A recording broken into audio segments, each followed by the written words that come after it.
A very special good evening to all of you my lovely students. तो कैसे हैं आप लोग? उम्मीद करता हूँ आप सभी लोग अच्छे होंगे, पढ़ाई भी अच्छी चल रही होगी। दोस्तों आज की क्लास बहुत ही ज़्यादा इंटरेस्टिंग होने वाली है क्योंकि आज की क्लास में हम लोग लगाएंगे एक छोटा सा मॉक टेस्ट। जी हाँ दोस्तों, आज की क्लास में एक छोटा सा मॉक टेस्ट होगा और इस मॉक टेस्ट में टोटल 50 क्वेश्चंस रहेंगे, है ना। तो बच्चों मॉक टेस्ट ओवर हो जाने के बाद आप सभी स्टूडेंट अपना स्कोर जरूर बताइएगा। यानी यहाँ पे 50 क्वेश्चंस रहेंगे, 50 नंबर के रहेंगे, यानी एक क्वेश्चन 1 नंबर का रहेगा। तो वीडियो के समाप्त हो जाने के बाद आप सभी बच्चे बताइएगा कि 50 में से कितने क्वेश्चंस आपके करेक्ट हुए, कितने नंबर आए आप लोगों के। ठीक है, तो चलिए बच्चों आज की मॉक टेस्ट को स्टार्ट किया जाए। एक बार वीडियो के कमेंट सेक्शन में जल्दी से बोल दीजिए बच्चों। तो आज की मॉक टेस्ट को स्टार्ट किया जाए। हाँ जी, तो चलिए स्टूडेंट, पहला क्वेश्चन है, राज्य के नीति निर्देशक तत्वों का प्रावधान संविधान के किस अनुच्छेद में किया गया है। यानी राज्य के नीति निर्देशक तत्व की व्याख्या की गई है तो ये संविधान के किस आर्टिकल के अंतर्गत की गई है बच्चों? अनुच्छेद 33 से 48 या अनुच्छेद 36 से 51 या अनुच्छेद 39 से 54 या अनुच्छेद 41 से 56। बिल्कुल फास्ट आंसर करना है। प्रत्येक विद्यार्थी इस प्यारे से क्वेश्चन का जवाब देंगे और बच्चों वीडियो समाप्त हो जाएगी, ये क्लास ओवर हो जाएगा। तो आप लोग अपना स्कोर जरूर बताइएगा, यानी आप लोग बताइएगा कि आप लोगों के 50 क्वेश्चंस में से कितने क्वेश्चंस करेक्ट हुए। हाँ जी, तो वेरी गुड, काफ़ी बच्चों का आंसर आ रहा है ऑप्शन नंबर बी। तो जी हाँ दोस्तों, ऑप्शन नंबर बी जो है इस प्यारे से क्वेश्चन का राइट आंसर हो जाएगा। अब देखिए स्टूडेंट, बात आई है राज्य के नीति निर्देशक तत्व। तो ये किस देश के संविधान से ली गई है बताइए? राज्य के नीति निर्देशक तत्व जो है ये किस देश की संविधान से ली गई है? तो बच्चों ये लिया गया आयरलैंड से। ठीक है, किससे लिया गया? आयरलैंड देश की संविधान से ये चीज़ ली गई है। ठीक है, चलिए बढ़ते हैं अगले क्वेश्चन की तरफ। और अगला क्वेश्चन आ जाता है स्टूडेंट, किस राज्य में सबसे पहले पंचायती राज प्रारंभ किया गया? बच्चों ये आया हुआ क्वेश्चन है और इस मॉक टेस्ट में भी ये क्वेश्चन दिया गया है। तो जल्दी से बता दीजिए, भारत के किस राज्य में सबसे पहले पंचायती राज का प्रारंभ हुआ था? बिहार, उत्तर प्रदेश, मध्य प्रदेश या राजस्थान? बिल्कुल फास्ट आंसर करना है स्टूडेंट। यदि आपने जवाब दिया है ऑप्शन नंबर डी, जी हाँ दोस्तों, ऑप्शन नंबर डी जो है इस क्वेश्चन का राइट आंसर हो जाएगा। तो भैया भारत के किस राज्य में सबसे पहले पंचायती राज प्रारंभ किया गया था? तो ये भारत के राजस्थान में किया गया था। ठीक है, और पंचायती राज की शुरुआत कब हुई थी बता सकते हैं बच्चों? बात आई है पंचायती राज, तो पंचायती राज की जो शुरुआत हुई थी यानी इसकी स्थापना हुई थी वो कब हुई थी? तो बच्चों याद रखना है, इसकी जो स्थापना हुई थी वो हुई थी 1959 में। इसकी जो स्थापना हुई थी वो हुई थी 1959 ईस्वी में हुई थी। ठीक है, हाँ जी, चलिए बढ़ते हैं अगले प्रश्न की तरफ। चलिए स्टूडेंट, अगला प्रश्न है, निम्नलिखित में से किसे उपराष्ट्रपति के चुनाव में मतदान करने का अधिकार प्राप्त है? बच्चों इन 4 ऑप्शनों में से बताना है किसे उपराष्ट्रपति के चुनाव में वोटिंग करने का अधिकार है। तो लोकसभा, राज्यसभा तथा विधानसभा के निर्वाचित सदस्य को, या लोकसभा तथा राज्यसभा के निर्वाचित सदस्य को, या लोकसभा तथा राज्यसभा के सभी सदस्यों को, या फिर केवल राज्यसभा के सदस्यों को? जल्दी से आंसर कीजिएगा, बिल्कुल फास्ट। क्वेश्चन है बच्चों, किसे यानी इन चारों में से उपराष्ट्रपति के चुनाव में मतदान करने का अधिकार किसे प्राप्त है? तो बच्चों यदि आपने आंसर दिया है ऑप्शन नंबर सी, जी हाँ दोस्तों, ऑप्शन नंबर सी जो है इस क्वेश्चन का राइट आंसर हो जाएगा। ठीक है, तो याद रखना है लोकसभा तथा राज्यसभा के सभी सदस्यों को उपराष्ट्रपति के चुनाव में मतदान करने का अधिकार प्राप्त है। ठीक है, बात आई है लोकसभा की और राज्यसभा की। तो लोकसभा को निम्न सदन कहते हैं। ये कैसा सदन है? ये निम्न सदन होता है। जबकि बात करेंगे स्टूडेंट राज्यसभा के बारे में तो ये उच्च सदन होता है। कैसा सदन होता है? ये उच्च सदन होता है। कई बार मैं बता चुका हूँ, यानी इसे अपर हाउस भी कहते हैं। इसे क्या कहते हैं? अपर हाउस भी कहते हैं। इस बात को नोट कर लीजिएगा। ठीक है, देखिए एक क्वेश्चन और पूछा था आपके 2019 में कि लोकसभा में कुल सीटों की संख्या कितनी होती है? कुल सीटों की संख्या कितनी होती है? तो ये 552 होती है। लेकिन वर्तमान की बात करें बच्चों, वर्तमान की, तो वर्तमान में कितनी है? लोकसभा में वर्तमान में कुल सीटों की संख्या कितनी है? तो बच्चों ध्यान दीजिएगा, ये है 545। ठीक है, हाँ जी 545 है और कुल सीटों की संख्या 552 है। वर्तमान में 545 है। चलिए बढ़ते हैं अगले प्रश्न की तरफ। चलिए स्टूडेंट, अगला प्रश्न है, संविधान की 8वीं अनुसूची में सम्मिलित भाषाओं में निम्नलिखित कौन सी भाषा बोलने वाली सर्वाधिक है। यानी देखिए, आप सभी को पता है कि संविधान की 8वीं अनुसूची में भाषा जो है इसको शामिल किया गया है। तो यहाँ पे पूछा है कि कौन सी भाषा जो है सबसे अधिक बोली जाती है 8वीं अनुसूची के तहत। हाँ जी, बोलिएगा, बांग्ला, मराठी, गुजरात या तेलुगु। बिल्कुल फास्ट जवाब देना है। संविधान की 8वीं अनुसूची में सम्मिलित भाषाओं में देखिए बच्चों कितनी भाषाएं शामिल की गई है, कोई बच्चा बता सकता है? संविधान की 8वीं अनुसूची के अंतर्गत कितनी भाषाएं शामिल की गई है? तो ये 22 भाषाएं शामिल की गई है। 22 भाषाएं शामिल की गई है। तो आपको बताना है, यहाँ पे 4 ऑप्शन दिया हुआ है, तो कौन सी भाषा जो है सबसे अधिक बोली जाती है, बांग्ला, मराठी, गुजरात या तेलुगु। तो जी हाँ दोस्तों, यदि आपने जवाब दिया है ऑप्शन नंबर ए यानी बांग्ला, देन आपका आंसर सही है। ठीक है, हाँ जी। तो यहाँ जो है संविधान के 8वीं अनुसूची में सम्मिलित भाषाओं में बांग्ला जो है ये सर्वाधिक बोले जाने वाली भाषा है। ठीक है, हाँ जी। देखिए क्वेश्चन ये भी बन जाता है यहाँ से कि जो भाषा है ये संविधान के किस अनुसूची के अंतर्गत आता है। तो भाषा जो है संविधान के किस अनुसूची के अंतर्गत आता है? तो 8वीं अनुसूची के अंतर्गत आता है। ठीक है, चलिए स्टूडेंट, अगला प्रश्न है, पंचायती राज की शुरुआत हुई थी, कब हुई थी?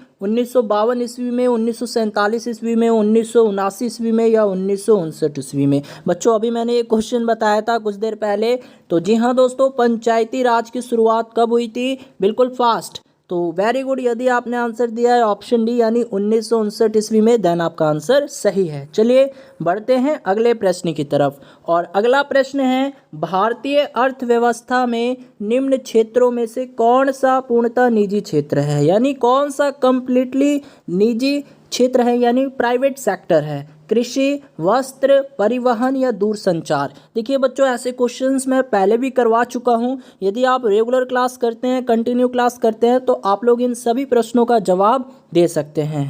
तो जल्दी से बताइए। वेरी गुड, यदि आपका आंसर आ रहा है ऑप्शन नंबर ए, देन आपका आंसर सही है ना। तो भारतीय अर्थव्यवस्था में जो कृषि क्षेत्र है ना, जो कृषि क्षेत्र है बच्चों, इसको पूर्णतः निजी क्षेत्र में रखा गया है ना। तो याद रखना है। अब बच्चों बात करेंगे कृषि। तो ये कृषि जो है किस सूची का विषय है? जल्दी से बता दीजिए, कृषि जो है ये किस सूची के अंतर्गत आता है? 3 सूची होती है, समवर्ती सूची, राज्य सूची, संघ सूची। जल्दी से जवाब दीजिएगा बच्चों।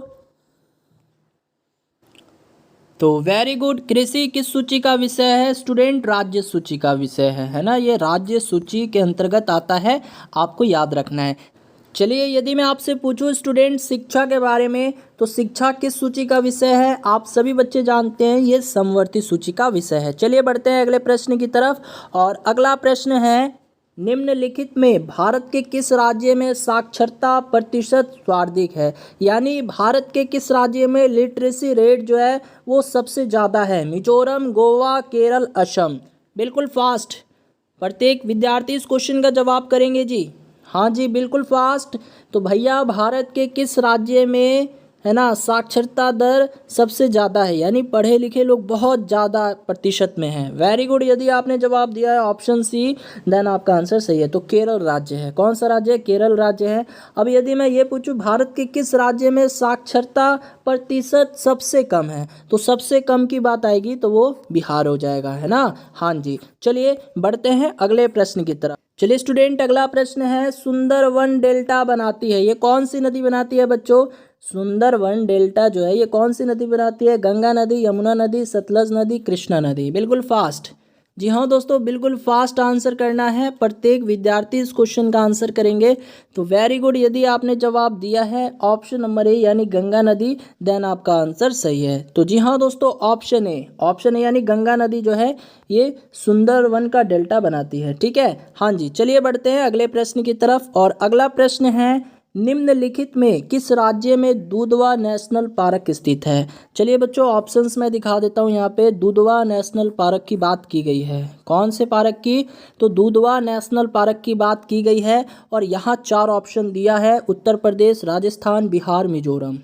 बिल्कुल फास्ट। तो जी हाँ दोस्तों, वेरी गुड। यदि आपने आंसर दिया है ऑप्शन नंबर ए यानी उत्तर प्रदेश, देन आपका आंसर सही है। तो याद रखना है दुधवा नेशनल पार्क उत्तर प्रदेश में स्थित है और ये देश का एक टाइगर रिजर्व भी है, ठीक है, ये भी याद रखना है। चलिए अगले क्वेश्चंस की तरफ आते हैं और अगला क्वेश्चन बोल रहा है भाई युग्म गलत है ना, निम्नलिखित में से कौन सा युग्म गलत है, आपको गलत पेयर बताना है। यहाँ पर लिखा हुआ है झारखंड और इसके बगल में दे दिया है, सामने दे दिया है कोयला। फिर ऑप्शन बी है राजस्थान और इसके सामने दे दिया है सल्फर। फिर इसके बाद तीसरा ऑप्शन है कर्नाटक और इसके सामने दे दिया है क्रोमाइट।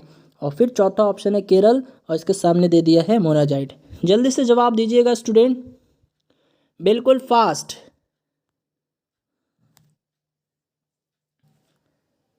तो जल्दी से बताइए बच्चों कौन सा युग्म गलत है। तो वेरी गुड, यदि आपने आंसर किया है स्टूडेंट ऑप्शन नंबर बी, तो जी हाँ दोस्तों, ऑप्शन नंबर बी जो है इस क्वेश्चन का राइट आंसर हो जाएगा। यानी राजस्थान में जो है सल्फर का उत्पादन नहीं होता, ठीक है। तो बच्चों सल्फर का उत्पादन कहाँ होता है, तो ये होता है महाराष्ट्र में। कहाँ होता है, महाराष्ट्र में होता है। तो ये चीज़ जो है आपको याद रख लेना है। और बाकी के जो तीन ऑप्शंस हैं जैसे झारखंड, तो झारखंड में कोयला उत्पादन होता है, कर्नाटक में क्रोमाइट उत्पादन होता है, केरल में मोनाजाइट उत्पादन होता है, लेकिन राजस्थान में सल्फर उत्पादन नहीं होता, ठीक है। तो सल्फर उत्पादन कहाँ होता है बच्चों, तो ये होता है, आपको याद रखना है, महाराष्ट्र में। चलिए बढ़ते हैं अगले क्वेश्चन की तरफ। चलिए स्टूडेंट अगला प्रश्न है जलवासी कृषि। जलवासी कृषि निम्नांकित राज्यों के पहाड़ी क्षेत्रों की एक मुख्य समस्या है। यानी ये किस राज्यों की पहाड़ी क्षेत्रों की एक मुख्य समस्या है, यानी ये जलवासी कृषि, बताइए। असम तथा बिहार, उत्तर प्रदेश तथा बिहार, उत्तर प्रदेश तथा मध्य प्रदेश या उड़ीसा तथा मध्य प्रदेश। बिल्कुल फास्ट आंसर कीजिएगा। यानी ये जो जलवासी कृषि होती है ना, ये किन राज्यों के पहाड़ी क्षेत्रों की एक मुख्य समस्या है। तो वेरी गुड स्टूडेंट, यदि आपने जवाब दिया है ऑप्शन नंबर ए यानी असम तथा बिहार, देन आपका आंसर सही है। तो ये असम तथा बिहार के पहाड़ी क्षेत्रों की एक मुख्य समस्या है ये जलवासी कृषि, ठीक है। डायरेक्ट याद कर लेना है ऐसे क्वेश्चंस को। चलिए स्टूडेंट अगला प्रश्न है निम्नलिखित में से कौन सा युग्म सुमेलित नहीं है। जी हाँ दोस्तों, आपको बताना है कौन सा पेयर जो है सही नहीं है। 4 पेयर दिया गया है, चाय असम, चावल बिहार, रबड़ केरल, गेहूं उत्तर प्रदेश। बिल्कुल फास्ट आंसर कीजिएगा स्टूडेंट। हाँ जी, तो वेरी गुड, यदि आपने जवाब दिया है ऑप्शन नंबर बी, देन आपका आंसर सही है, ठीक है। तो कैसे ऑप्शन बी होगा, तो देखिए चाय की खेती जो है सबसे ज़्यादा भारत के किस राज्य में होती है, असम में होती है, तो ये तो सही था, है ना। इसी प्रकार रबड़ का उत्पादन सबसे ज़्यादा भारत के किस राज्य में होता है, केरल में होता है, ये भी ऑप्शन सही था। और गेहूं उत्पादक राज्य कौन सा है, गेहूं उत्पादन राज्य कौन सा है जो सबसे ज़्यादा गेहूं उत्पादित करता है, तो ये यूपी है यानी उत्तर प्रदेश है ना। अब देखिए ऑप्शन बी इसलिए होगा क्योंकि चावल का जो उत्पादन होता है ना वो सबसे ज़्यादा कहाँ होता है बच्चों, पश्चिम बंगाल में होता है। कहाँ होता है, पश्चिम बंगाल में होता है।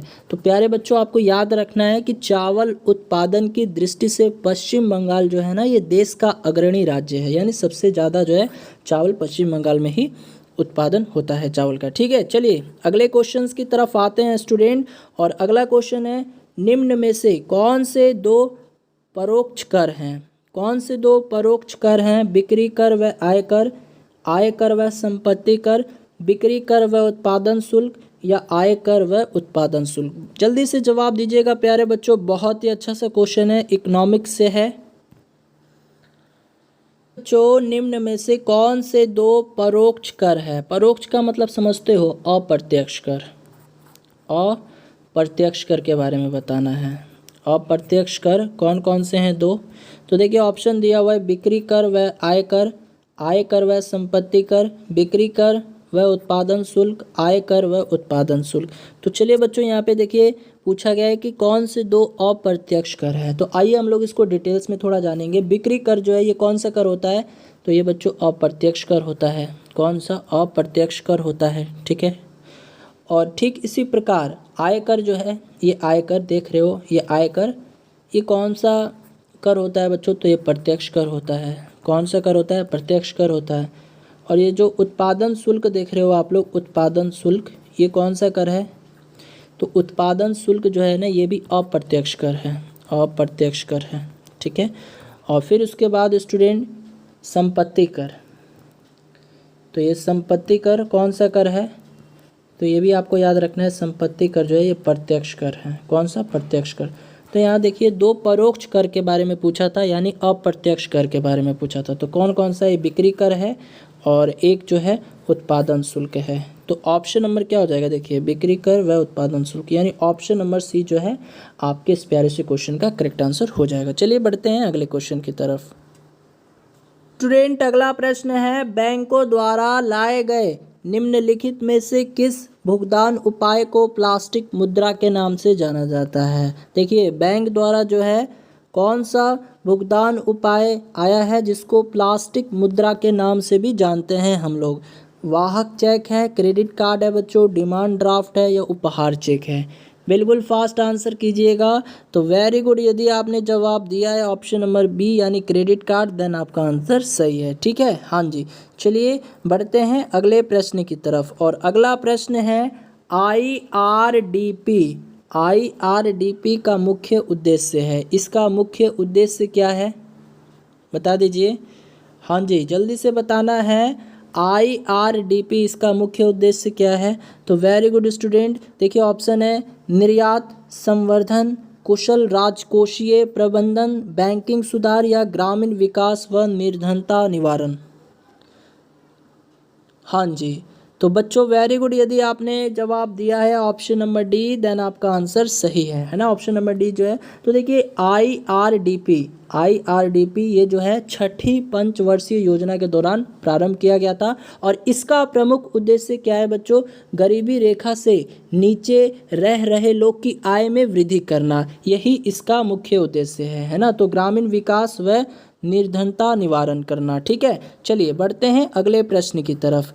और दोस्तों यदि क्लास अच्छी लग रही हो, ये टेस्ट देने में मज़ा आ रहा हो, तो इस वीडियो को लाइक कर दीजिएगा स्टूडेंट। चलिए अगला प्रश्न है सापेक्ष निर्धनता। सापेक्ष निर्धनता का अर्थ है क्या होता है? दिवालियापन, व्यापार चक्र, जीवन की न्यूनतम आवश्यकताएं या आर्थिक असमानताएं? जल्दी से जवाब दीजिएगा बच्चों। यहाँ पे सापेक्ष निर्धनता का अर्थ पूछा जा चुका है बच्चों। तो वेरी गुड, यदि आपने जवाब दिया है ऑप्शन नंबर डी यानी आर्थिक असमानता है। तो जी हाँ दोस्तों, यहाँ पर डायरेक्ट याद कर लेना है कि सापेक्ष निर्धनता का मतलब क्या होता है। यहाँ पर डायरेक्ट याद कर लीजिएगा कि भैया सापेक्ष निर्धनता का अर्थ क्या होता है, तो आर्थिक असमानताएं होती हैं। चलिए बढ़ते हैं अगले प्रश्न की तरफ। चलिए स्टूडेंट अगला प्रश्न है, भारत में राष्ट्रीय आय का आंकलन एकत्रित किया जाता है किसके द्वारा? बिल्कुल फास्ट। भारत में राष्ट्रीय आय का आंकलन जो है एकत्रित किया जाता है नीति आयोग द्वारा, RBI द्वारा, केंद्रीय सांख्यिकी संगठन द्वारा या भारतीय सांख्यिकी संस्था द्वारा? बिल्कुल फास्ट बताना है स्टूडेंट। देखिए क्वेश्चन है, बहुत अच्छा क्वेश्चन है स्टूडेंट। भारत में राष्ट्रीय आय यानी नेशनल इनकम का जो आंकलन है ना, वो किसके द्वारा किया जाता है? वेरी गुड स्टूडेंट, यदि आपने जवाब दिया है ऑप्शन नंबर सी, देन आपका आंसर सही है। हाँ जी, तो ऑप्शन नंबर सी जो है इस क्वेश्चन का राइट आंसर हो जाएगा। तो आपको याद रखना है कि भारत में राष्ट्रीय आय का आंकलन जो है ये किसके द्वारा किया जाता है? केंद्रीय सांख्यिकी संगठन द्वारा। तो CSO द्वारा यानी सेंट्रल स्टैटिस्टिक्स ऑर्गेनाइजेशन है ना, केंद्रीय सांख्यिकी संगठन द्वारा जो है भारत में राष्ट्रीय आय का आंकलन जो है एकत्रित किया जाता है। चलिए बढ़ते हैं अगले क्वेश्चन की तरफ। चलिए स्टूडेंट अगला प्रश्न है, जार्विक 7 क्या है? जी हाँ दोस्तों, जार्विक 7 क्या है? तो चलिए ऑप्शन है लैटिन अमेरिकी देशों का संगठन है, कृत्रिम हृदय है, या भारत का इनसैट श्रृंखला का नवीनतम उपग्रह है, या अफ्रीका में सक्रिय आतंकवादी ग्रुप है? जी बिल्कुल फास्ट, जार्विक 7 क्या है? तो वेरी गुड स्टूडेंट, जी हाँ, यदि आपने आंसर दिया है ऑप्शन नंबर बी जो है इस क्वेश्चन का राइट आंसर हो जाएगा। चलिए स्टूडेंट अगला प्रश्न है, जैन धर्म के लोग मानते हैं कि महावीर थे। महावीर क्या थे? शिक्षक, पैगंबर, सन्यासी या तीर्थंकर? जल्दी से जवाब दीजिएगा स्टूडेंट। जैन धर्म के जितने भी लोग थे वो महावीर को क्या मानते थे? तो very good student, Mahavir ji क्या थे? तीर्थकर थे। यानी ऑप्शन नंबर डी जो है आपके इस क्वेश्चन का करेक्ट आंसर हो जाएगा। अब देखिए बात करेंगे, ये जो महावीर थे बच्चों, है ना, जैन धर्म के जो महावीर थे, तो ये जैन धर्म के कौन से नंबरवे के तीर्थकर थे, बता सकते हैं? महावीर जी जो हैं, महावीर, ये जैन धर्म के कौन से नंबरवे के तीर्थकर थे? हाँ जी, महावीर कौन से नंबरवे के तीर्थकर थे? जल्दी से बताइए। तीर्थकर थे महावीर जो है कौन से नंबरवे के तीर्थकर थे बच्चों? तो वेरी गुड, याद रखना है, ये 24वें नंबर के तीर्थकर थे। ठीक है, 24वें नंबर के तीर्थकर थे। तो जैन धर्म के 24वें तीर्थकर भगवान महावीर जी को माना जाता है। ठीक है, हाँ जी। चलिए बढ़ते हैं अगले प्रश्न की तरफ। चलिए स्टूडेंट, अगला प्रश्न है, दुनिया के 3 प्रमुख धर्मों यहूदी, ईसाई तथा इस्लाम का पवित्र स्थान शहर बन गया है, वो कौन सा शहर है? बैथलेहम, मक्का, कंस्टेंटिनोपल या यरूशलेम? जल्दी से जवाब दीजिएगा बच्चों, बहुत ही अच्छा सा क्वेश्चन है बच्चों। दुनिया के 3 प्रमुख यानी धर्मों यहूदी, ईसाई तथा इस्लाम का पवित्र स्थान शहर बन गया है, वो शहर कौन सा है? तो वेरी गुड, यदि आपने जवाब दिया है ऑप्शन नंबर डी यानी यरूशलेम, देन आपका आंसर सही है। हाँ जी, चलिए बढ़ते हैं अगले प्रश्न की तरफ।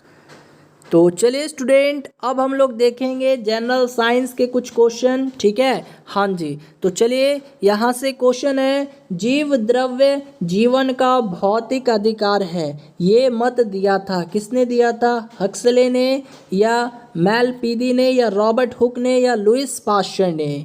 जल्दी से जवाब देना है, हर एक स्टूडेंट जवाब देंगे। जी हाँ दोस्तों, हर एक स्टूडेंट जवाब देंगे कि जीव द्रव्य जीवन का भौतिक अधिकार है, ये कथन, ये मत किसने दिया था? तो वेरी गुड, यदि आपने आंसर दिया है ऑप्शन ए, देन आपका आंसर सही है ना। तो बच्चों याद रखना है, ये कथन किसने दिया था? हक्सले ने दिया था। ठीक है, हाँ, तो जीव द्रव्य जीवन का भौतिक अधिकार है, ये कहा था, हक्सले ने कहा था। ठीक है, हाँ जी। चलिए बढ़ते हैं अगले क्वेश्चन की तरफ। और अगला क्वेश्चन है स्टूडेंट, पारिस्थितिकी तंत्र में ऊर्जा का अंतिम स्रोत है, यानी पारिस्थितिकी तंत्र में ऊर्जा का जो अंतिम स्रोत है वो कौन सा है? सूर्य का प्रकाश है, एटीपी है या ग्लूकोज है या एडीपी है? बताइएगा, बिल्कुल फास्ट तरीके से आंसर करना है। तो वेरी गुड स्टूडेंट, यदि आपने जवाब दिया है ऑप्शन नंबर ए यानी सूर्य का प्रकाश, देन आपका आंसर सही है। तो याद रखना है, पारिस्थितिकी तंत्र में ऊर्जा का जो अंतिम स्रोत होता है वो कौन होता है? सूर्य का प्रकाश होता है। जी हाँ दोस्तों, सूर्य का प्रकाश जो है ये अंतिम स्रोत होता है। चलिए स्टूडेंट, अगला प्रश्न है, ध्यान दीजिएगा। अगला प्रश्न है, निम्न में से कौन सी कोशिका में माइटोकॉन्ड्रिया तथा केंद्रक नहीं होते? कौन से सेल में माइटोकॉन्ड्रिया तथा केंद्रक यानी न्यूक्लियस नहीं होते? जल्दी से बताइएगा। ऑप्शन है बैक्टीरिया, प्रोटोजोआ, स्तनधारी या शैवाल? जी बिल्कुल फास्ट आंसर करना है। प्रत्येक विद्यार्थी इस प्यारे से क्वेश्चन का आंसर करेंगे। जी हाँ दोस्तों, प्रत्येक स्टूडेंट जवाब दीजिए। तो वेरी गुड स्टूडेंट, यदि आपने आंसर किया है ऑप्शन नंबर ए यानी बैक्टीरिया, देन आपका आंसर सही है। देखिए ये क्वेश्चन मैं बहुत पहले भी बता चुका हूं बच्चों। तो बैक्टीरिया कोशिका में माइटोकॉन्ड्रिया तथा केंद्रक नहीं होता है ना। बैक्टीरिया कोशिका में जो है ना माइटोकॉन्ड्रिया तथा केंद्रक नहीं होता, ये आपको याद रखना है। अब बच्चों बात आई है माइटोकॉन्ड्रिया की, है ना, बात आई है स्टूडेंट माइटोकॉन्ड्रिया की। तो इसकी खोज किसने की थी? तो याद रखना है अल्टमैन। किसने की थी बच्चों? अल्टमैन ने की थी। माइटोकॉन्ड्रिया की खोज कब की थी? तो 1886 ईस्वी में की थी इन्होंने। ठीक है, चलिए बढ़ते हैं अगले प्रश्न की तरफ। चलिए स्टूडेंट, अगला प्रश्न है, जीवन की उत्पत्ति किस काल में हुई थी? किस काल में हुई थी बच्चों? जीवन की उत्पत्ति किस काल में हुई थी? मीसोजोइक, डिवोनियन या सीनोजोइक या प्रीकैम्बियन? बिल्कुल फास्ट आंसर करना है। जीवन की उत्पत्ति किस काल में हुई थी बच्चों? हाँ जी, बिल्कुल फास्ट तरीके से आंसर कीजिए, प्रत्येक विद्यार्थी आंसर कीजिए। तो वेरी गुड, जीवन की उत्पत्ति किस काल में हुई थी? तो ये हुई थी प्रीकैम्बियन ठीक है, हाँ जी। तो ऑप्शन नंबर डी जो है आपके इस क्वेश्चन का राइट आंसर हो जाएगा। तो जीवन की उत्पत्ति प्री कैम्ब्रियन काल में हुई थी। ठीक है, चलिए।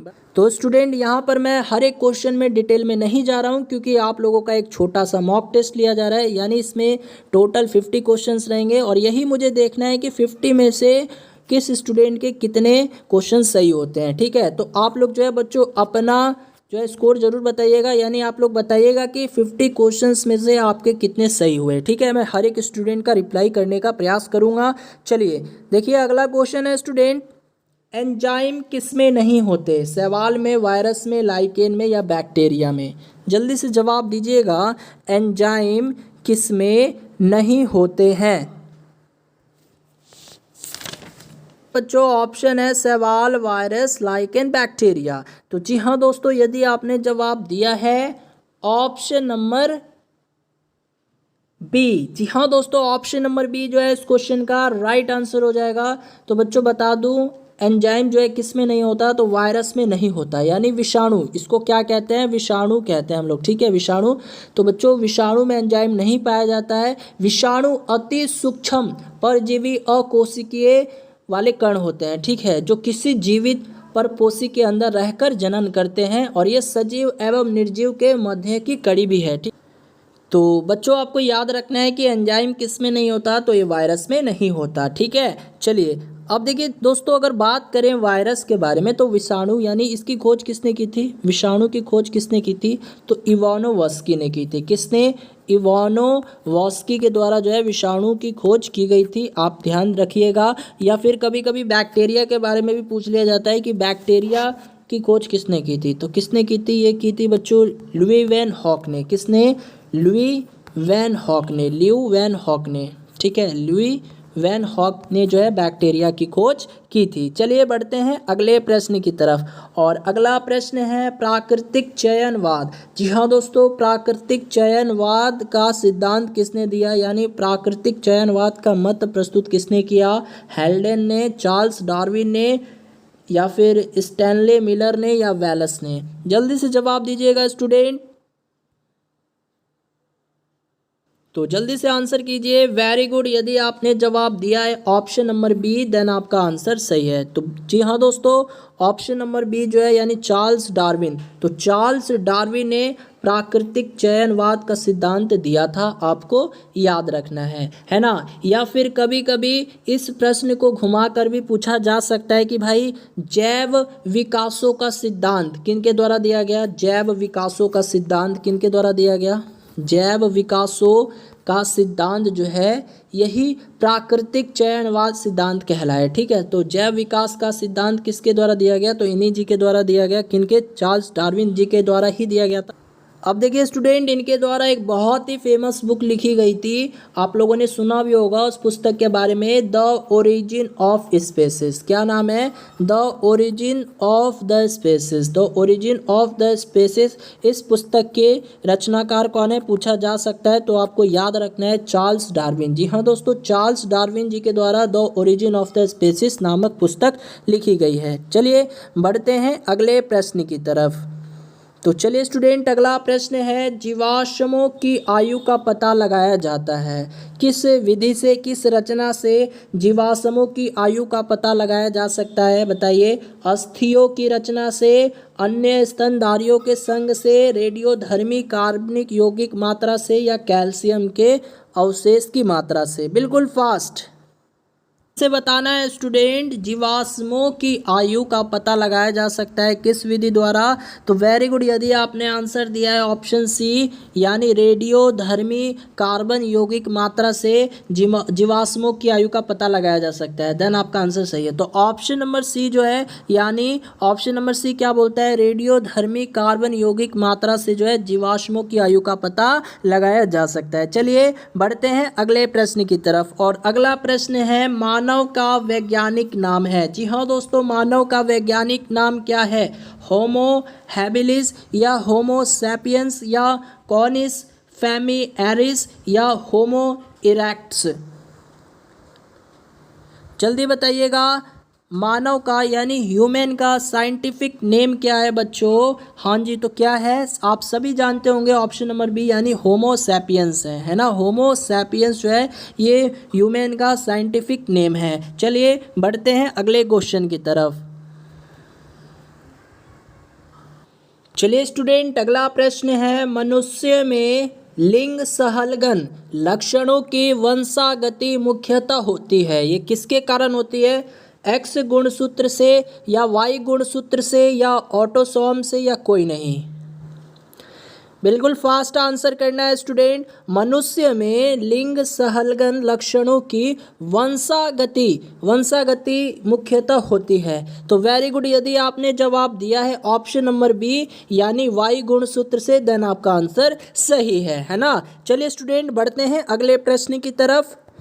चलिए स्टूडेंट, अगला प्रश्न है, समान जुड़वा बच्चे पैदा होते हैं जब। देखिए बच्चों, समान जुड़वा बच्चे कब पैदा होते हैं बताइए? समान जुड़वा बच्चे कब पैदा होते हैं? देखिए 4 ऑप्शन दिया हुआ है, ठीक है। तो देखिए चलिए चारों ऑप्शंस को हम लोग पढ़ते हैं। तो जब एक निश्चित अंडे का 2 खंडों में विभाजन हो तथा दोनों भाग अलग हो जाए तब, या जब एक शुक्राणु 2 अंडाणु का निषेचन करे तब, या फिर 2 अंडाणु एक शुक्राणु का निषेचन करे, या फिर बिना निषेचन के भ्रूण का बनना। जल्दी से बताइएगा प्यारे बच्चों, बहुत ही अच्छा सा क्वेश्चन है और इस क्वेश्चन को वीवीआई कर लीजिए। हाँ जी, वीवीआई कर लीजिए।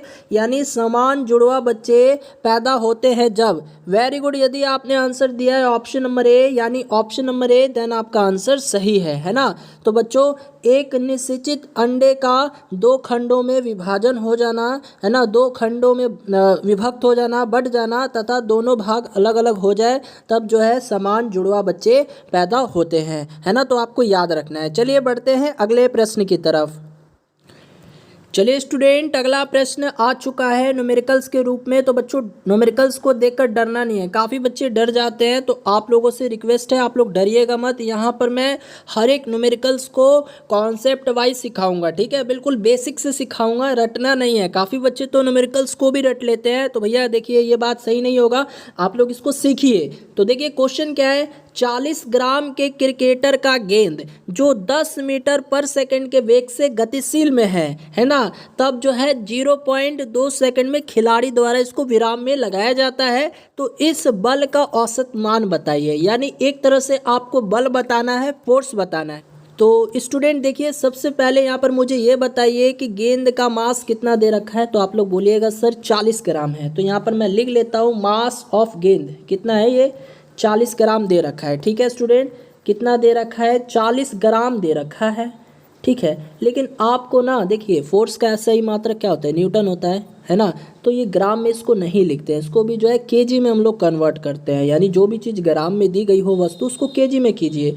तो यहाँ केजी में करेंगे तो क्या करेंगे, 1000 से भाग दे देंगे। यानी 40 में 1000 से भाग दे देंगे, ठीक है। 40 में 1000 से भाग दे देंगे तो ये पूरा चीज़ केजी में हो जाएगा। तो आइए इसको यहाँ पे लिख लेते हैं अच्छे से।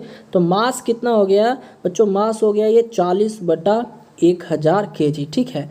अब इसके बाद बोल रहा है कि भाई 10 मीटर पर सेकंड के वेग से गतिशील में है। यानी ये बॉल जो है 10 मीटर पर सेकंड के वेग में है ना। तो यहाँ से इनिशियल वेलोसिटी यू क्या हो जाएगा बच्चों? आपका यू यहाँ पे 10 मीटर पर सेकंड हो जाएगा। क्यों? क्योंकि देखिए इस गेंद का जो प्रारंभिक मान है, इनिशियल वेलोसिटी है, वो कितना है? 10 मीटर पर सेकंड है। तो बच्चों, इनिशियल वेलोसिटी अगर दे रखा है, बोल रहा है कि गेंद को 10 मीटर पर सेकंड के वेग से फेंका गया, तो फाइनल वेलोसिटी इसका क्या हो गया होगा? 0 हो गया होगा, है ना। तो फाइनल वेलोसिटी 0 हो गया होगा। अब इसके बाद देखिए समय कितना लगता है? तो देखिए 0.2 सेकंड का समय लगता है। यानी यहाँ पे टी कितना दे दिया है? टी आपको दे दिया है 0.02 सेकंड का समय दे दिया गया है, ठीक है ना। अब इसके बाद बोल रहा है कि भाई एक तरह से फोर्स पूछा है, यानी बल का औसत मान बताइए, बल निकालना है, ठीक है। तो देखिए इतना चीज़ आपको गिवन है, इसको अच्छे से लिख लीजिए। अब इसके बाद ये क्वेश्चन बन गया, ठीक है। तो निकालना है क्या है बच्चों? आपको फोर्स निकालना है। तो फोर्स बराबर आप लोग जानते हो क्या होता है? मास इंटू एक्सलरेशन होता है। तो मास तो ठीक है, निकल गया कितना? 40/1000 केजी था ना, 40/1000 केजी। लेकिन यहाँ पे ए नहीं दे रखा है, एक्सलरेशन नहीं दे रखा है। तो बच्चों हम लोग जानते हैं ए बराबर क्या होता है? v-u/t होता है। यानी वेग में परिवर्तन बटा समय होता है ना। तो यहाँ ए की जगह क्या करेंगे? v-u/t अपॉन में टी कर देंगे। तो यहाँ से देखिए तो 40/1000। अब देखिए ए की जगह हम लोगों ने क्या लिखा, v माइनस यू अपॉन में टी। v कितना था बच्चों, 0 था, सबको मालूम है v 0 था, है ना। और यहाँ पे u कितना था, तो ये 10 था, और अपॉन में t कितना है बच्चों, तो ये था 0.0 सेकेंड, यही था ना। तो बस इतने को सॉल्व कर लीजिए, आपके क्वेश्चन का आंसर आ जाएगा। तो आइए इतने को मैं सॉल्व करता हूँ।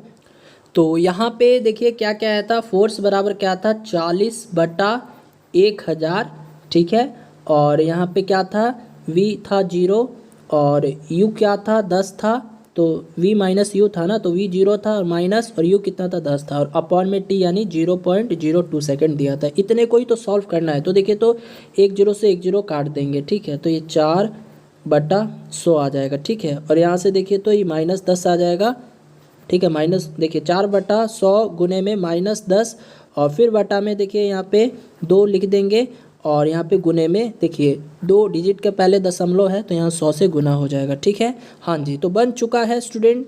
देखिए 2 दूनी 4 हो जाएगा, ठीक है।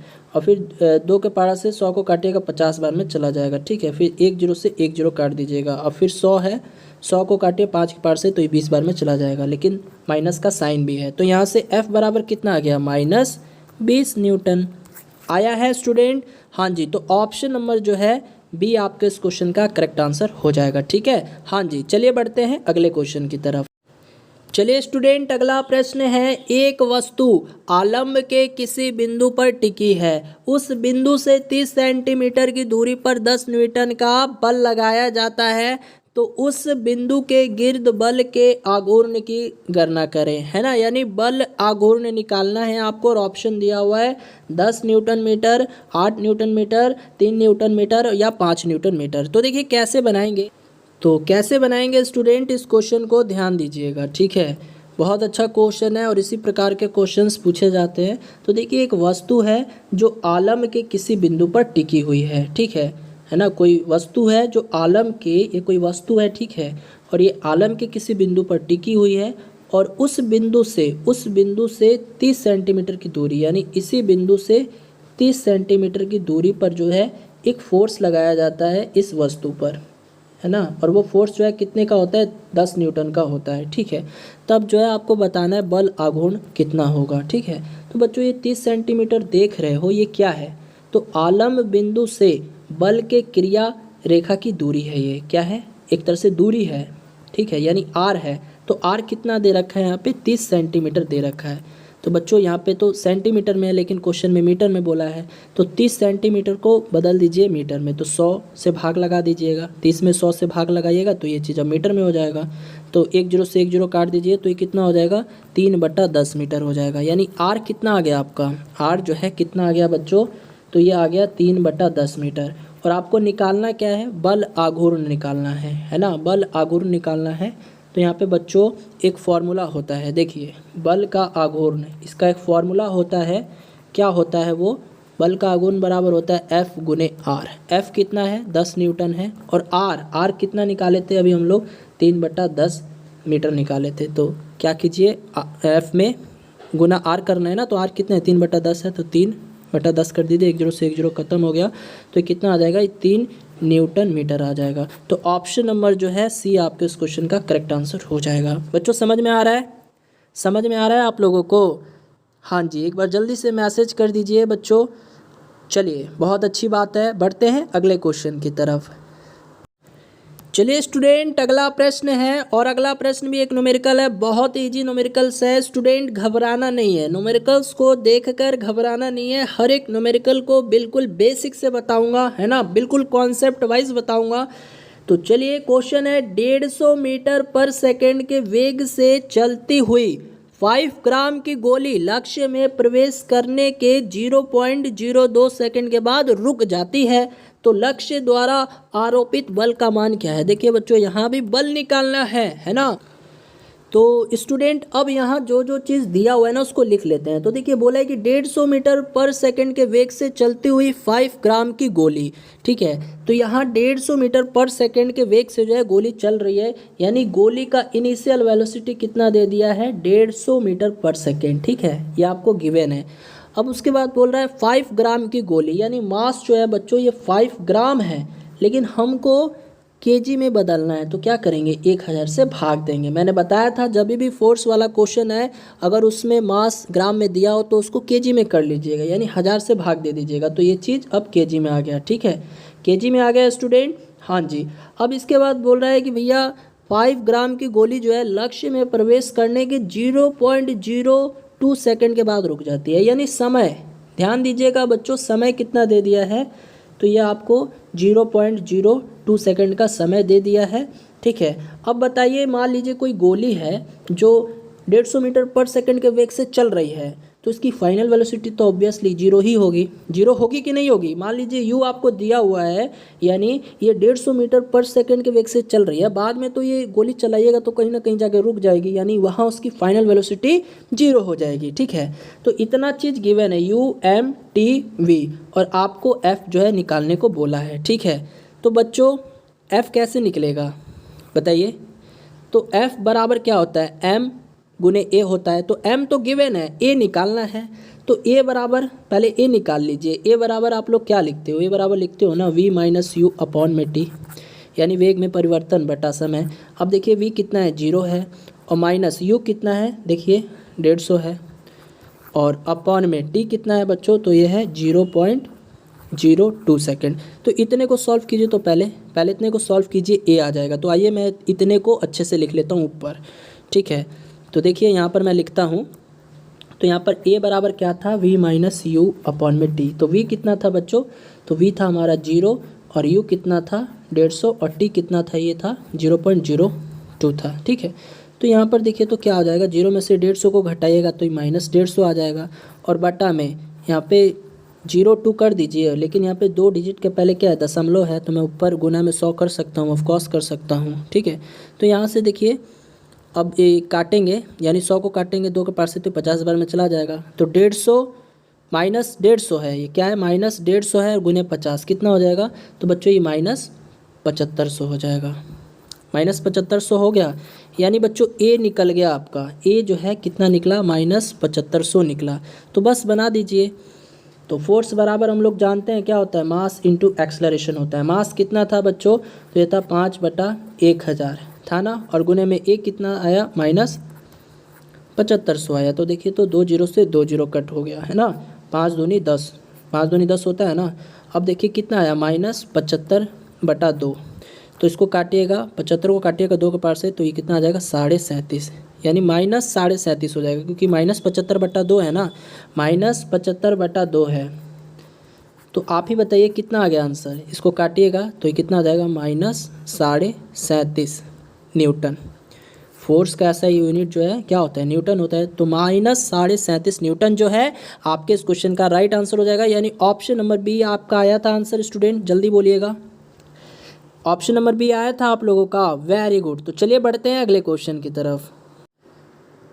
चलिए स्टूडेंट अगले क्वेश्चंस की तरफ चलते हैं, और अगला क्वेश्चन भी एक बहुत ही प्यारा सा न्यूमेरिकल्स है। स्टूडेंट डरना नहीं है। देखिए क्वेश्चन है, एक आदमी 50 केजी द्रव्यमान के एक बक्से को 80 न्यूटन के बल से ढकेलता है, उस बल के कारण बक्से का त्वरण क्या होगा ये बताना है। फिर बोला है कि बच्चों यदि द्रव्यमान को आधा कर दिया जाए तो त्वरण क्या होगा। अब देखिए बच्चों बहुत ही सिंपल सा प्रश्न है, द्रव्यमान कितना दे रखा है, मास कितना दे रखा है, 50 केजी है, ठीक है। और इसके बाद फोर्स कितना दे रखा है, देखिए एक बक्से को 80 न्यूटन, देखिए यहाँ पर मैं लिख देता हूँ मास को, मास कितना दे रखा है, 50 केजी दे रखा है, ठीक है। और फिर उसके बाद बोल रहा है कि 50 केजी द्रव्यमान के एक बक्से को 80 न्यूटन के बल से ढकेला जाता है, यानी बल कितना, फोर्स कितना दे दिया, 80 न्यूटन दे दिया है। उसके बाद बल के कारण बक्से का त्वरण कितना होगा ये बोला है। फिर बोला है कि नहीं बच्चों द्रव्यमान को आधा कर दीजिए तब त्वरण बताइए। तो एक काम करते हैं, ये द्रव्यमान जो 50 केजी इसको आधा कीजिए ना, तो कितना हो जाएगा, 25 हो जाएगा।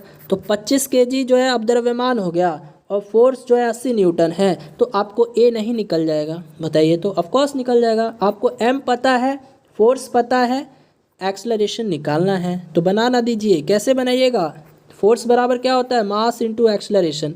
एक्सलरेशन निकालना है तो एक्सलरेशन बराबर क्या हो जाएगा, एफ अपॉन में एम हो जाएगा। एफ कितना है, 80 न्यूटन है।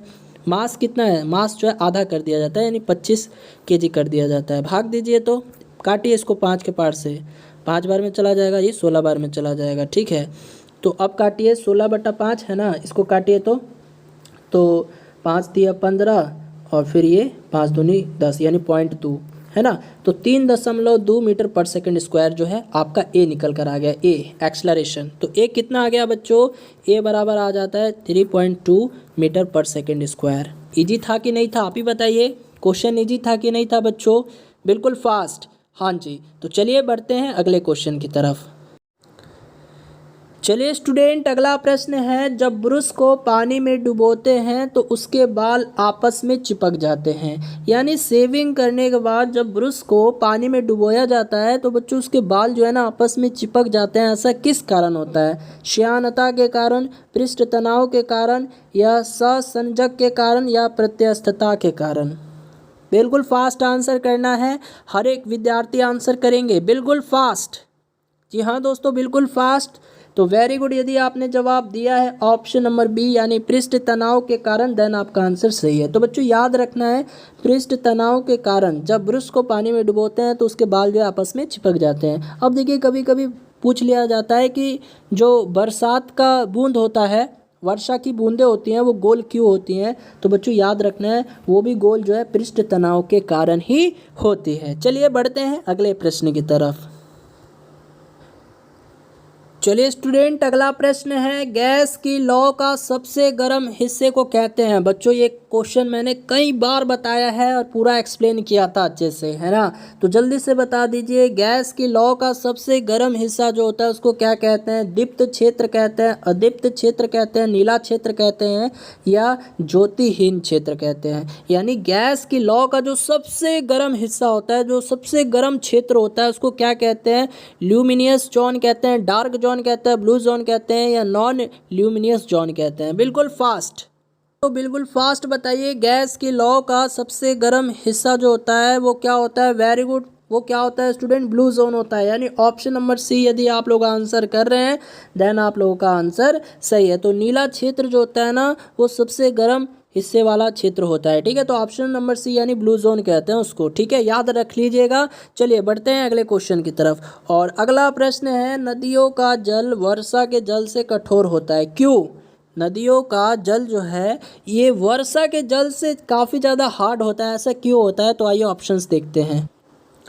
तो ऑप्शन है स्टूडेंट, ये हमेशा बहता रहता है इसलिए, या ये वायुमंडल में खुला रहता है, या इनमें कैल्शियम और मैग्नीशियम के लवण होते हैं इसके कारण, या इनमें सोडियम क्लोराइड होता है। बच्चों क्वेश्चन क्या था, नदियों का जल। जी हाँ दोस्तों, नदियों का जल वर्षा के जल से कठोर होता है, काफ़ी हार्ड होता है। नदियाँ का जो पानी होता है ना, वो वर्षा के पानी से कठोर होता है। ऐसा क्यों होता है, बिल्कुल फास्ट बताइए। तो वेरी गुड स्टूडेंट, यदि आपने आंसर किया है ऑप्शन नंबर सी यानी इनमें कैल्शियम और मैग्नीशियम के लवण होते हैं। जी हाँ दोस्तों, इनमें कैल्शियम और मैग्नीशियम के लवण होते हैं, जिसके कारण नदियों का जल जो है वर्षा के जल से काफ़ी ज़्यादा कठोर होता है। चलिए बढ़ते हैं अगले क्वेश्चन की तरफ। चलिए स्टूडेंट, अगला प्रश्न है, तत्वों के भौतिक और रासायनिक गुण उनकी परमाणु संख्या के आवर्त फलन होते हैं, या उनके द्रव्यांक पर निर्भर करते हैं, या उनकी संयोजकता के अनुसार बदलते हैं, या उनके घनत्व पर निर्भर करते हैं। जल्दी से बताइएगा, तत्वों के भौतिक और रासायनिक गुण जो है, एलिमेंट्स के जो फिजिकल एंड केमिकल जो प्रॉपर्टीज़ हैं, वो एक तरह से क्या होते हैं, किस पर निर्भर करते हैं, बदलते हैं, या क्या होते हैं। जल्दी से बताइएगा बिल्कुल फास्ट। तो वेरी गुड, तत्वों के भौतिक और रासायनिक गुण जो है ना, उनके परमाणु संख्या के आवर्त फलन होते हैं। यानी ऑप्शन नंबर ए यदि आपने आंसर दिया है, देन आपका आंसर सही है। तो याद रखना है बच्चों, तत्वों के भौतिक और रासायनिक गुण जो है उनकी परमाणु संख्या के आवर्त फलन होते हैं। यानी ऑप्शन नंबर ए जो है आपके इस क्वेश्चन का करेक्ट आंसर हो जाएगा। चलिए अगला प्रश्न है स्टूडेंट, आवर्त सारणी में आवर्तों की संख्या होती है। बच्चों बता दीजिए, आवर्तों की कुल संख्या कितनी होती है, 2, 8, 7 या 18। बिल्कुल फास्ट। आवर्त सारणी में आवर्त की कुल संख्या कितनी होती है? तो वेरी गुड स्टूडेंट, यदि आपने जवाब दिया है ऑप्शन नंबर सी यानी 7, देन आप लोग का आंसर सही है। तो बच्चों, पीरियोडिक टेबल में पीरियडों की संख्या कितनी होती है, आवर्तों की संख्या कितनी होती है? 7 होती है। और यदि मैं आपसे पूछूं वर्ग की संख्या कितनी होती है, यानी ग्रुप्स कितने होते हैं, बता सकते हैं आप लोग? वर्गों की संख्या कितनी होती है बच्चों? वर्गों की संख्या यानी ग्रुप्स कितने होते हैं बच्चों? तो ये होते हैं 18। कितने होते हैं? 18 होते हैं। ठीक है, 18 वर्ग होते हैं यानी ग्रुप होते हैं। ठीक है, हाँ जी। चलिए बढ़ते हैं अगले प्रश्न की तरफ। और अगला प्रश्न है, आवर्त सारणी के उदग्र स्तंभों को क्या कहते हैं? आवर्त कहते हैं, विद्युत रासायनिक क्रम कहते हैं, या वर्ग कहते हैं, या अधातु कहते हैं? बिल्कुल फास्ट बताइएगा। आवर्त सारणी के उदग्र स्तंभों को क्या कहते हैं बच्चों? तो इसको वर्ग कहते हैं यानी ग्रुप कहते हैं। तो ऑप्शन नंबर सी जो है आपके इस क्वेश्चन का राइट आंसर हो जाएगा। चलिए स्टूडेंट, बढ़ते हैं अगले प्रश्न की तरफ। आप लोग देख सकते हैं आवर्त सारणी से कितने क्वेश्चंस पूछे जाते हैं, है ना? तो आधुनिक आवर्त सारणी में तत्वों के वर्गीकरण का आधार है। बच्चों, आधुनिक आवर्त सारणी में जो तत्वों को वर्गीकृत किया गया है उसका आधार क्या है, यानी किसके बेसिस पे तत्वों को वर्गीकृत किया गया है? परमाणु संख्या के आधार पर, या परमाणु द्रव्यमान के आधार पर, या परमाणु आयतन के आधार पर, या परमाणु घनत्व के आधार पर? बिल्कुल फास्ट।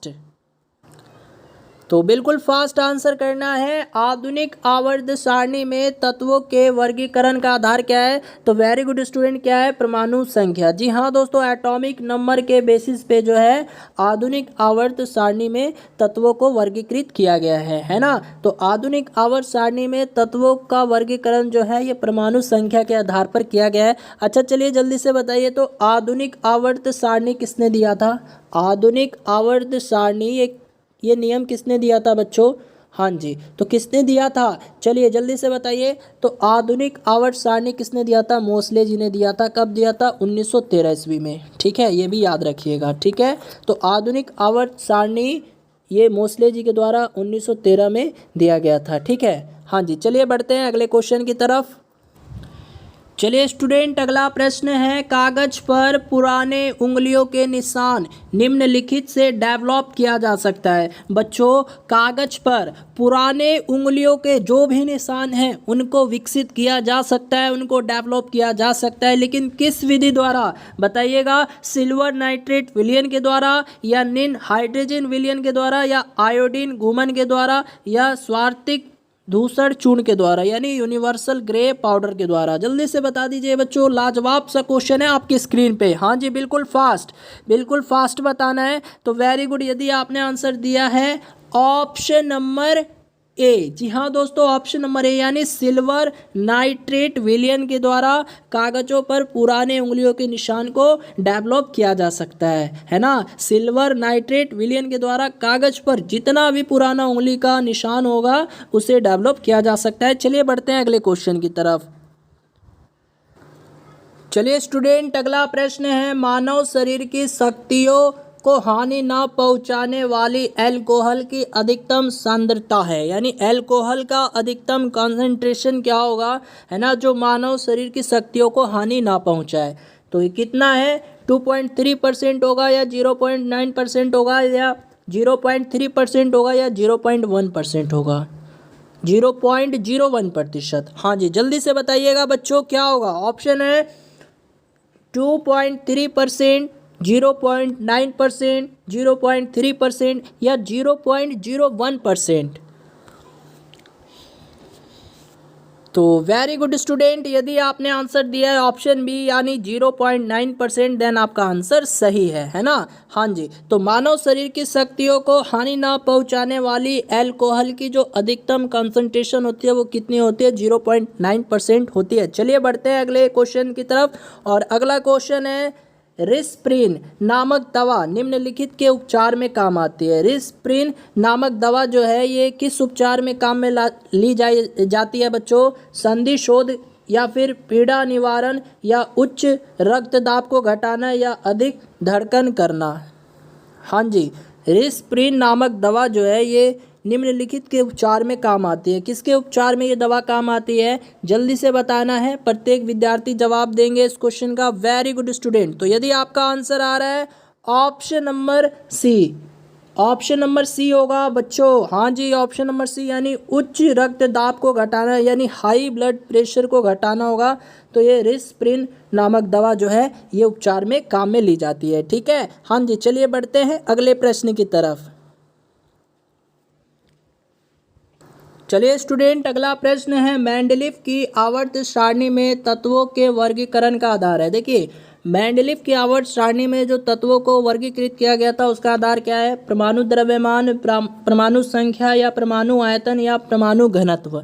जल्दी से बताइएगा स्टूडेंट, बिल्कुल फास्ट। देखिए, आवर्त सारणी से कितने सारे क्वेश्चन आ गए हैं ना, तो जल्दी से बताइएगा मेंडलीफ की आवर्त सारणी में तत्वों के वर्गीकरण का आधार क्या रखा गया था। तो वेरी गुड, यदि आपने जवाब दिया है ऑप्शन नंबर ए, यानी परमाणु द्रव्यमान। जी हाँ दोस्तों, ऑप्शन ए यानी परमाणु द्रव्यमान के आधार पर मेंडलीफ की आवर्त सारणी में तत्वों को वर्गीकृत किया गया था। हाँ जी, चलिए बढ़ते हैं अगले क्वेश्चन की तरफ। तो चलिए स्टूडेंट, अगले क्वेश्चंस की तरफ बढ़ते हैं और अगला क्वेश्चन आ चुका है मैथ्स का। तो बच्चों, अब हम लोग कुछ मैथ्स के क्वेश्चन सॉल्व करेंगे, बिल्कुल ट्रिकी वाइज, बिल्कुल कॉन्सेप्ट वाइज, है ना। तो बच्चों घबराना नहीं है, हर एक क्वेश्चन को मैं अच्छे से जो है एक्सप्लेन करूंगा, बस आप लोग क्लास को अंत तक देखिए। ठीक है, देखिए क्वेश्चन है, यदि किसी मूलधन पर चक्रवृद्धि ब्याज पर दूसरे और तीसरे वर्ष प्राप्त होने वाली राशि क्रमशः 32,448 और 33,745.92 रुपये है, तो ब्याज की दर कितनी होगी। ठीक है, तो बच्चों यहाँ से देखिए, ये चीज़ जो है ना, ये क्या है, मूलधन है, आपका मूलधन है, यानी कितना, 32,448। ठीक है, देखो कोई मूलधन है, किसी मूलधन पर चक्रवृद्धि ब्याज पर दूसरे और तीसरे वर्ष प्राप्त होने वाली राशि जो है क्रमशः इतना है, 32,448 है, तो ये मूलधन हो गया।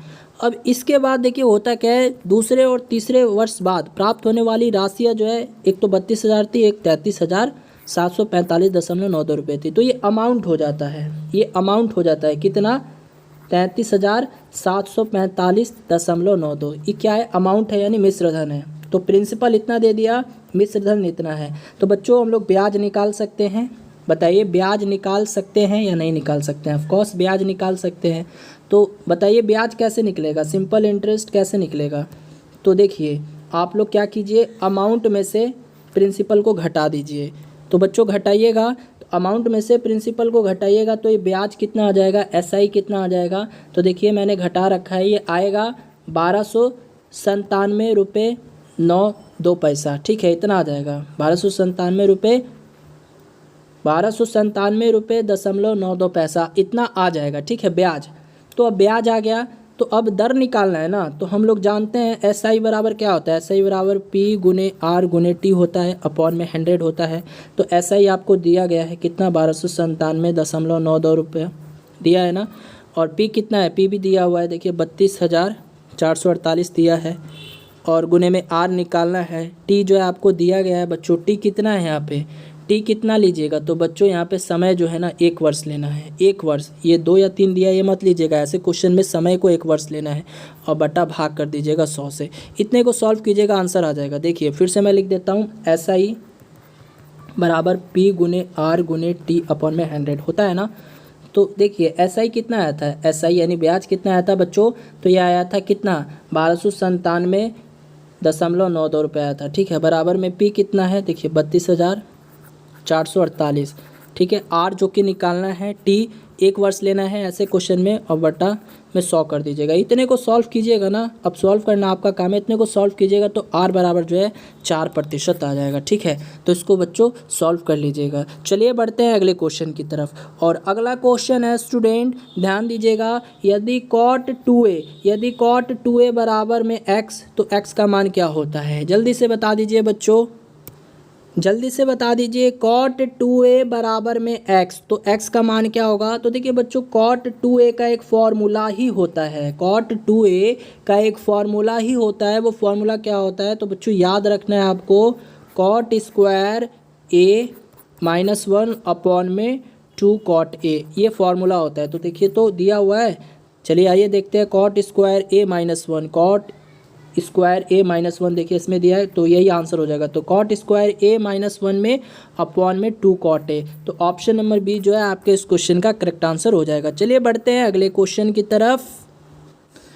चलिए स्टूडेंट, अगला प्रश्न है, एक वर्ग का विकर्ण एक समभुज त्रिभुज की भुजा के बराबर है, यदि उस वर्ग का क्षेत्रफल 6√3 वर्ग सेंटीमीटर हो तो समभुज त्रिभुज का क्षेत्रफल क्या होगा। देखिए बहुत ही प्यारा सा क्वेश्चन है, लाजवाब सा क्वेश्चन है। देखिए यहाँ पर मुझे ये बताइए, वर्ग का क्षेत्रफल, वर्ग का क्षेत्रफल क्या लिखते हैं बच्चों आप लोग, भुजा स्क्वायर लिखते हैं, लेकिन यहाँ पर विकर्ण जैसा बात आ गया है तो एक और क्षेत्रफल होता है। वर्ग का क्षेत्रफल बराबर लिखते हैं क्या, विकर्ण का स्क्वायर, विकर्ण का स्क्वायर कर देते हैं और अपॉन में 2 कर देते हैं। ठीक है, हाँ जी, इतना कर देते हैं। तो देखिए, तो वर्ग का क्षेत्रफल दे रखा है आपको कितना, 6√3, तो 6√3 दे रखा है और बराबर में यहाँ विकर्ण का स्क्वायर कर दीजिए और अपॉन में 2 कर दीजिए, तो यहाँ से विकर्ण मिल जाएगा। तो देखिए तो कितना हो जाएगा, इसमें गुना कीजिए तो 12√3 बराबर में विकर्ण का स्क्वायर। ठीक है, विकर्ण का स्क्वायर, यानी यहाँ से क्या मिला बच्चों हमको, विकर्ण का स्क्वायर और बराबर में 12√3 मिला। अब देखिए हमको केवल विकर्ण चाहिए तो दोनों तरफ क्या करेंगे, रूट चढ़ा देंगे, है ना। तो यहाँ से क्या हो जाएगा, देखिए स्क्वायर से रूट कैंसिल, तो ये विकर्ण बराबर कितना आ जाएगा, तो विकर्ण बराबर आ जाएगा √12 फिर √3। ठीक है, इतना आ गया। तो अब देखिए क्वेश्चन में बोल रहा है कि भैया एक वर्ग का जो विकर्ण है ना, एक समभुज त्रिभुज की भुजा के बराबर है। तो यहाँ पर देखिए जो त्रिभुज की एक भुजा है ना, त्रिभुज की एक भुजा है, ये बराबर हो जाता है वर्ग के एक विकर्ण के बराबर, एक वर्ग के विकर्ण के बराबर ये बराबर हो जाता है। यहाँ पे लिख सकते हैं ये वर्ग के विकर्ण के बराबर हो जाता है। ठीक है, तो यहाँ पर बोल सकते हो कि त्रिभुज की जो एक भुजा है ये वर्ग के एक विकर्ण के बराबर है, यानी √12 फिर √3 इसके बराबर है। आई बात ना समझ में। समभुज त्रिभुज की जो एक भुजा है, यहाँ पर बोल सकते हो एक भुजा जो है समभुज त्रिभुज की, वो वर्ग के एक विकर्ण के बराबर है, यानी √12 फिर √3 के बराबर है। तो यहाँ से समभुज त्रिभुज का क्षेत्रफल क्या होगा, समभुज त्रिभुज का क्षेत्रफल क्या होता है, तो √3/4 और गुणे में भुजा स्क्वायर, भुजा स्क्वायर होता है ना, लेकिन मुझे पता है यहाँ पे भुजा कितना है, भुजा कितना है, √12 और फिर √3, तो भुजा का स्क्वायर होता है √3/4 इंटू में भुजा का स्क्वायर, तो इसका भी स्क्वायर करना होगा, है ना। तो ये कितना आ जाएगा स्टूडेंट, √3/4 और फिर गुने में, देखिए तो स्क्वायर से रूट कैंसिल हो गया, तो ये कितना आया 12 और फिर √3। ठीक है, तो बस कर दीजिए सॉल्व, तो 4 तिया 12 हो जाएगा ना, 4 तिया 12। तो अब देखिए √3 में √3 से गुना कीजिएगा √9 आएगा, और √9 का वैल्यू क्या होता है, 3 होता है, और फिर 3 में इस 3 से गुना कीजिएगा 9 आ जाएगा। तो बच्चों 9 आया है आप लोग का आंसर, हाँ जी। तो यहाँ पे आंसर जो होगा वो होगा 9 वर्ग सेंटीमीटर, यानी ऑप्शन नंबर बी जो है आपके इस क्वेश्चन का करेक्ट आंसर हो जाएगा। चलिए बढ़ते हैं अगले प्रश्न की तरफ। चलिए स्टूडेंट, अगला प्रश्न है, सेक 30 डिग्री प्लस कॉट 30 डिग्री का मान क्या होगा। तो बच्चों सेक 30 डिग्री का वैल्यू कितना होता है, तो ये होता है 2/√3। ठीक है, प्लस में कॉट 30 डिग्री का मान कितना होता है, तो ये √3 होता है। इतने को सॉल्व करना लीजिए, तो देखिए तो हाँ इतने को सॉल्व कीजिए, तो देखिए √3 एलसीएम हो जाएगा। ठीक है, और ये 2 हो जाएगा, और ये प्लस में ये कितना हो जाएगा, √3 गुने √3 कितना हो जाएगा, √9। तो √9 का वैल्यू क्या होता है, 3 होता है। तो कितना आ जाएगा, ये आ जाएगा आपका 2 + 3 यानी 5, तो 5/√3, 5/√3 है। तो हाँ है जी, ऑप्शन नंबर सी जो है आपके इस क्वेश्चन का करेक्ट आंसर हो जाएगा। आ रही है बात समझ में स्टूडेंट, हाँ जी। चलिए बढ़ते हैं अगले क्वेश्चन की तरफ। तो चलिए स्टूडेंट, आज की क्लास का लास्ट क्वेश्चन है, यानी एक कंपनी का लगातार 7 साल का औसत राजस्व 75 लाख रुपए है, यदि पहले 4 साल का औसत 70 लाख रुपए हो और अंतिम 4 सालों का औसत 42 लाख रुपए हो, तो चौथे वर्ष का राजस्व ज्ञात कीजिए। बच्चों ये क्वेश्चन, ये टाइप मैंने कल की क्लास में बताया था। कल मैंने आप लोग को औसत बढ़ाया था, तो उससे औसत वाली वीडियोस में मैंने इस टाइप का एक दो प्रश्न बताया था, आप लोगों को होमवर्क भी दिया था। तो चलिए ये क्वेश्चन भी आप लोगों के लिए होमवर्क रहा, HW रहा। यानी अब जो है इस क्वेश्चन को बना के आप लोग वीडियो के कमेंट सेक्शन में इस क्वेश्चन का आंसर अवश्य दीजिएगा, ठीक है। और बच्चों अपना स्कोर भी बताइएगा कि आप लोगों का 50 क्वेश्चन में कितना क्वेश्चन सही हुआ और कितना मार्क्स आया। एक क्वेश्चन जो है यहाँ पे 1 मार्क्स कैरी करता है, ठीक है। तो 50 क्वेश्चन है बच्चों, तो 50 क्वेश्चन 50 मार्क्स कैरी करेगा। तो आपको बताना है कि भैया 50 में से कितना नंबर आया, कितना मार्क्स आया, ठीक है। तो चलिए दोस्तों, यदि आज की क्लास अच्छी लगी हो तो इस क्लास के बारे में भी फीडबैक अवश्य दीजिएगा। मिलते हैं नई क्लास में, अगली क्लास में नई जोश के साथ, नई उमंग के साथ। तब तक के लिए bye bye, tata, good night, take care.